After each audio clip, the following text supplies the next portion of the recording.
Assalamualaikum warahmatullahi wabarakatuh. Perkenalkan, nama saya Muhammad Garlian Kawang Sadikrama. Saya biasa dipanggil Garli. Saya merupakan mahasiswa di Magister Teknologi Pendidikan Universitas Muhammadiyah Jakarta dengan nomor induk mahasiswa 2019860050. Video ini dibuat untuk memenuhi tugas dari mata kuliah orientasi baru dalam belajar yang diampu oleh Dr. Zulfitri MPD. Pada kesempatan ini saya akan membahas mengenai social loving. Mungkin teman-teman terdengar asing dengan istilah ini, ataupun beberapa mungkin sudah mengetahui apa itu social loving. Nah, sebelum saya memasuki materi mengenai apa itu social loving dan bagaimana social loving bisa terjadi di lingkungan sekitar kita, saya akan memberikan ilustrasi ataupun gambaran mengenai social loving yang sering terjadi. Kita pasti pernah bekerja dalam suatu tim, baik itu di perkuliahan ataupun kita ketika sekolah di SD, SMP maupun SMA, atau bahkan di pekerjaan kita. Nah, ambil contoh saja ketika kita berada di perkuliahan. Misal dosen memberikan tugas kepada kita untuk mengerjakan suatu tugas secara bersama-sama ataupun kelompok, baik itu 2 orang, 3 orang ataupun 4 orang bahkan lebih. Nah, yang sering terjadi adalah ada mungkin 1 ataupun 2 orang ataupun bahkan hampir semuanya yang tidak mengerjakan sesuai dengan kewajibannya ataupun sesuai dengan tanggung jawab yang diberikan. Jadi mengerjakannya hanya asal-asalan saja. Ataupun mungkin itu juga terjadi pada diri kita. Kita hanya ingin menumpang nama saja ataupun kita tidak mengerjakannya dengan maksimal.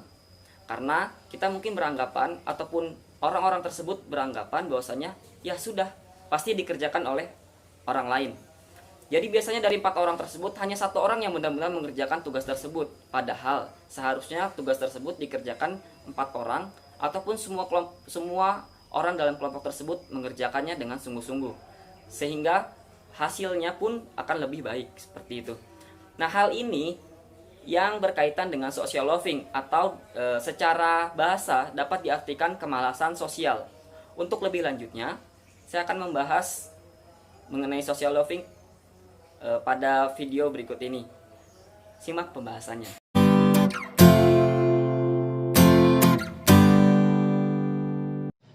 Sebagaimana sudah saya sampaikan sebelumnya, bahwasanya social loving terdiri dari 2 kata, yakni sosial yang berarti sosial dan loving yang berarti kemalasan. Dan jika digabungkan maka social loving berarti kemalasan sosial. Terdapat beberapa ahli yang mengungkapkan pendapatnya mengenai pengertian dari social loving. Yang pertama yakni dari Baron and Bird yang saya kutip dari Sutanto dan Simanjuntak 2015 yang menyampaikan bahwa social loving merupakan menurunnya motivasi dan usaha individu saat bekerja secara bersama dalam kelompok jika dibandingkan dengan saat bekerja secara individual.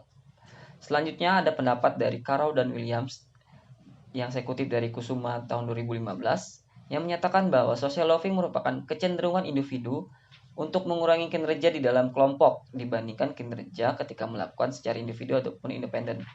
Dan yang terakhir pendapat Meyers dalam Wildanto 2016 yang menyatakan bahwa social loving adalah kecenderungan bagi individu untuk mengeluarkan usaha yang lebih sedikit ketika mengumpulkan usaha untuk mencapai suatu tujuan yang sama dibandingkan jika melakukan secara individual.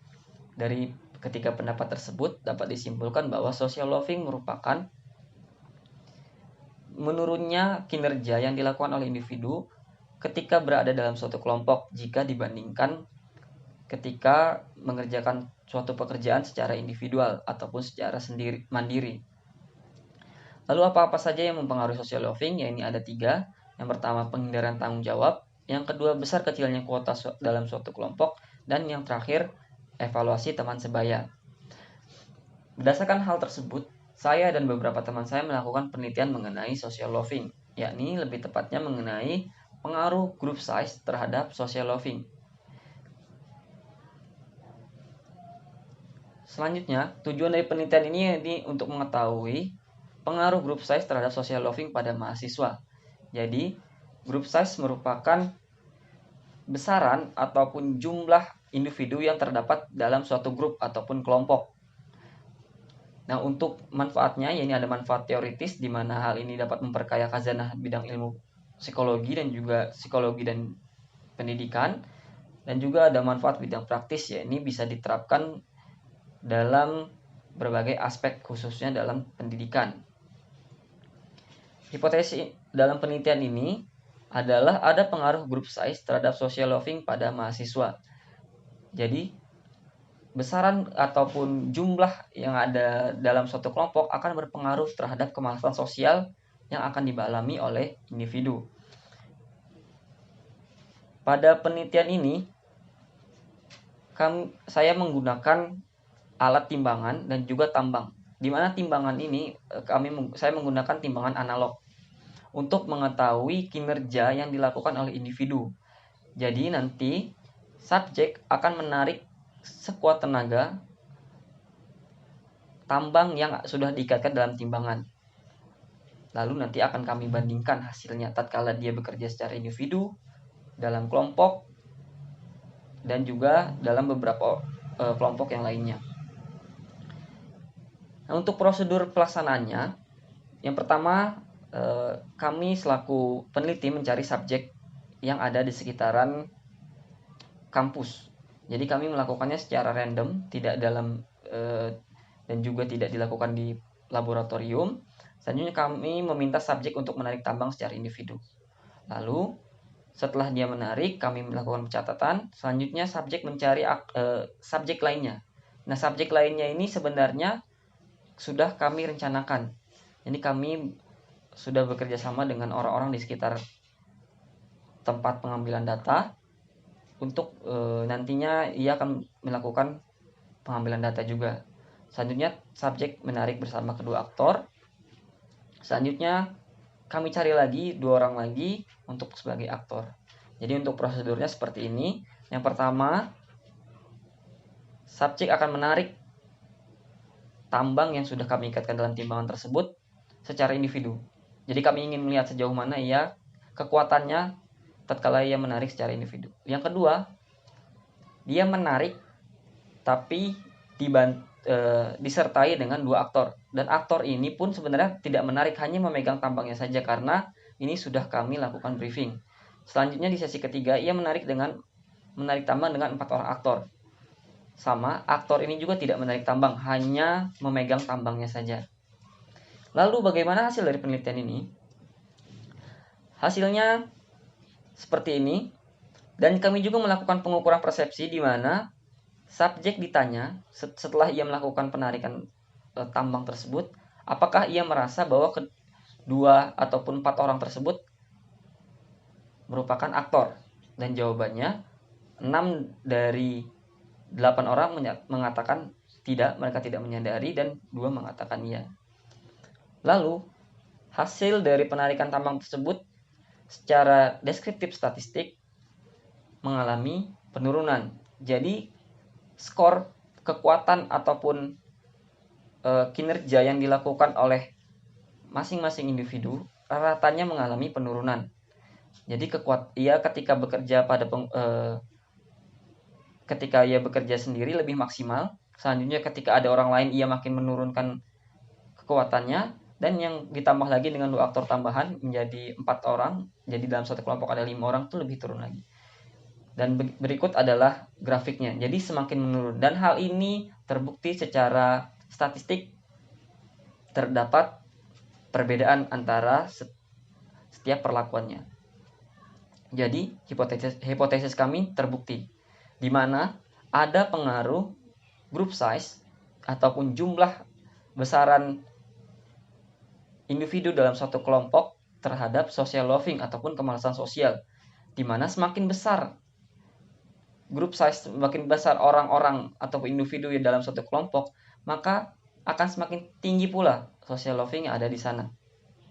Hal ini sesuai dengan penelitian Kusumawardhani 2007 yang menyatakan bahwa social loving atau berkurangnya usaha individu dalam kelompok untuk mencapai tujuan kelompok menjadi suatu hal yang diakibatkan karena group size. Jadi group size ini memiliki peranan penting dalam terjadinya social loving.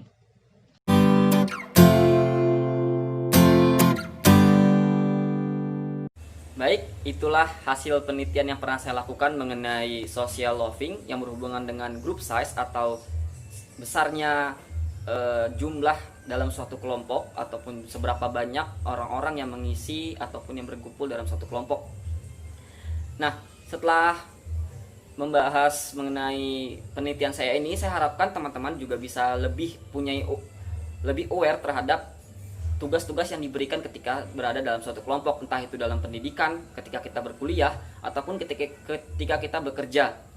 Karena tatkala kita sudah menjadi bagian dari kelompok, peran kita sangat penting. Tatkala kita mengerjakannya asal-asalan, tidak sesuai dengan apa yang diperintahkan, tidak sesuai dengan apa yang menjadi tujuan yang telah ditentukan, ini akan berpengaruh terhadap pencapaian hasil dari apa yang telah disepakati bersama. Oleh karena itu, kita harus memaksimalkan diri kita untuk mengerjakan suatu pekerjaan, baik itu kecil maupun besar, semaksimal mungkin. Nah, untuk teman-teman yang sebagai praktisi di bidang pendidikan, khususnya guru-guru, ini juga penting. Berdasarkan penelitian ini bahwasanya social loving ataupun kemalasan sosial ini dipengaruhi oleh besarnya atau seberapa besar jumlah murid-murid ataupun siswa-siswa yang berada dalam suatu kelompok. Jadi sebelum membagi kelompok, nah guru-guru ini tidak boleh asal-asalan. Jadi perlu juga ditentukan seberapa besar beban ataupun tanggung jawab yang akan nantinya diemban oleh masing-masing individu dalam suatu kelompok. Jadi perlu ada analisis lebih lanjut agar kerja dalam suatu kelompok ini bisa berjalan dengan efektif dan juga bisa mencapai hasil yang maksimal.